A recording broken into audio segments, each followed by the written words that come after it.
Hey everyone, this is Haley from Cartooniverse, and today I have another Star vs. a Force of Evil theory for you guys. This time, I'll be talking about Star's secret identity as the planet Venus. The show hints at what kind of star she is, and it involves her similarity to Queen Eclipsa, as well as her ability to use light and dark magic, and the ability to use the double nature of Star's magic. Let's take a closer look.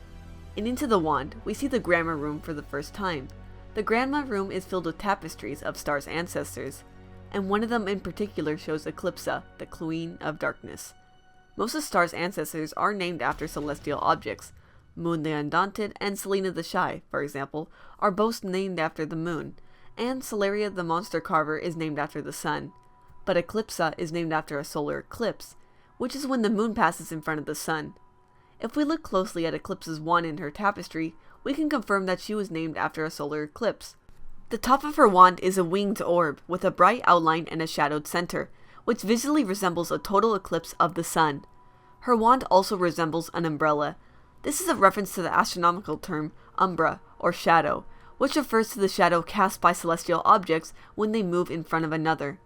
And in Eclipse's case, umbra refers to the shadow the moon is cast during a solar eclipse as it moves in front of the sun.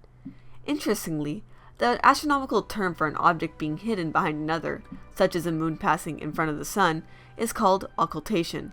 This word is related to the word occult, which usually meant secret or hidden, but also now has a meaning of magic, usually with the connotation of dark magic. This word fits Eclipsa and her style of magic perfectly. But Eclipsa doesn't just use dark magic, it's hinted that she also knows how to use light magic. In Baby, we see Star mix together light and dark magic in order to pass Baby's test, and we learn from Baby at the end of the episode that Star's skill with magic is far beyond that of Queen Moon. In fact, she hasn't seen anything like it since Queen Eclipsa. From what we learn in Baby, it's likely that Queen Eclipsa also learned to weave together both light and dark magic. This would fit with her celestial theme, since an eclipse requires both the sun and moon together.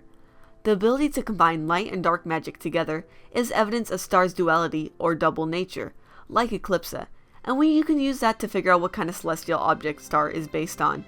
At first glance, however, Star's name doesn't have any obvious associations with duality, but if we look into the history of astronomy, we can find something that fits Star perfectly. In ancient times, astronomers thought that the stars rotated around the Earth while being stuck in place. These stars were known as fixed stars, and were used as guides because they seemed to be permanent and unmoving relative to one another. These stars make up the constellations.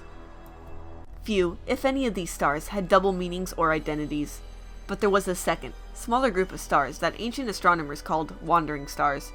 These stars, unlike the others, appeared to wander across the sky and shined with a steady light. In modern times, though, we know that the wandering stars are actually planets in our solar system which reflect the sun's light, making them visible on Earth. In fact, the planet Venus is the third brightest object in the sky. Only the sun and the moon are brighter. Venus has a double nature, but before we get into that, let's look at all the connections Star Butterfly has to Venus. The planet Venus is named after the Roman goddess. Among other things, she was the goddess of love, beauty, and victory. Medieval and Renaissance images of the goddess Venus depict her as a pale, blue-eyed woman with long flowing blonde hair. And the most famous of these images is an Italian painting called The Birth of Venus. The hearts on Star's cheeks could be a reference to Venus as well, connecting her to the idea of love, and Star dealing with her feelings of love is a thematic event that also ties back to Venus. Venus also has a strong connection to Mars, the god of war. Even in ancient times, Venus and Mars have not only been depicted as a couple, but have metaphorically stood for female and male. You could even see this in their astrological symbols, which have come to be shorthand for female and male. Marco's name comes from Marcus, which is a Roman name, meaning warlike, derived from Mars. Two scenes in Star Crush hint at the idea that Marco is indeed named after Mars. Earlier in the episode, Oscar loses his guitar, which goes flying off into the air, and he asks Stars if she thinks it'll end up on Mars.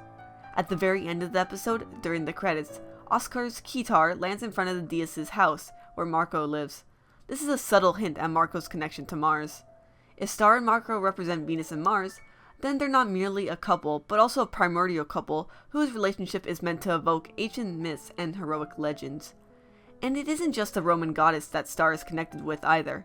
There are characters in other shows named after Venus that Star shares connections with as well. In interviews, Darren Nesty, the creator of Star vs. the Force of Evil, has talked about her obsession with the anime Sailor Moon and its influence on the show. One of the characters from Sailor Moon, Sailor Venus, shares some striking similarities with Star Butterfly in both design and characterization. Like Star, Sailor Venus wears her long, flowing blonde hair down. She also constantly wears a red ribbon in her hair. This ribbon visually resembles Star's red headband. Sailor Venus is an energetic and cheerful teenager who is friendly and athletic, and even a little rowdy. She loves romance and is always trying to give her friends romantic advice. She isn't good at schoolwork and dislikes her mother, all of which makes her similar to Star. The shared elements between Star and Sailor Venus are likely intentional given the anime's influence on the show. There's one last part of the overall Venus connection though that we have yet to talk about. Star's ability to use both light and dark magic hints at a double nature, and the planet Venus has a double nature that applies to Star, making it the last piece of the puzzle in connecting the two. As mentioned earlier, the planet Venus is the third brightest object in the sky, and it can be seen at both dawn and sunset. In ancient times, Venus was actually thought of as two separate and different stars, the morning star and the evening star, both of which had their own unique names. In particular, the Greeks called the morning star Phosphorus, which meant light bringer. When the Romans borrowed this name, they translated the name literally into Latin. The Roman name for the morning star was Lucifer. In modern times, the name Lucifer has taken on a lot of loaded meaning, but it wasn't always that way. For the Romans, Lucifer was associated with the sun, and especially the coming of dawn. Over time though, in popular literature, like in Dante's Inferno and in Milton's Paradise Lost, the name can be associated with a sense of being fallen from heaven or being rebellious. Interestingly, it's this sense that has some connections to Star Butterfly.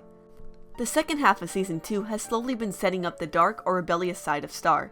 In Raid the Cave, it's revealed that the monsters call Star the Rebel Princess, a nickname which Star comes to enjoy and use to refer to herself. In Baby, after Star is shown to be able to use both light and dark magic, she's compared to Queen Eclipsa, who is apparently considered a rebel associated with monster love, which horrifies both Queen and King Butterfly. In a sense, because her parents sent her to Earth away from Uni, Star has fallen from heaven. This fallen idea may come up again in future episodes if Star suffers consequences for sympathizing with the monsters. She might even be banished from Uni. Finally, it's significant that Stars wears a pair of horns on her headband. As Tom says to her in Blood Moon Ball, he's not the only one with horns. The headband is a symbol of Star's rebellious spirit, but they also hint at her metaphorical association with the morning star. Remember, though, that the morning star is just one half of Venus's nature, the other half being the evening star. Star will neither be entirely light or dark, but instead, as Venus, unite the two in a harmonious duality. I hope you enjoyed this theory. It's going to be a long hiatus, but fortunately the season finale has given us a lot to think about. The script for this theory was once again written by Vylan Kennedell. Make sure to check out his Tumblr blog, which features many more theories, including some that will become future videos on this channel. If you are a big fan of Star vs. the Force of Evil, as I am, I recommend joining the Cartoon Universe Discord server. We talk about theories and much more there, and I will put a link to that in the description below. Finally is a shout out to our Patreon supporters who help to make these videos a reality.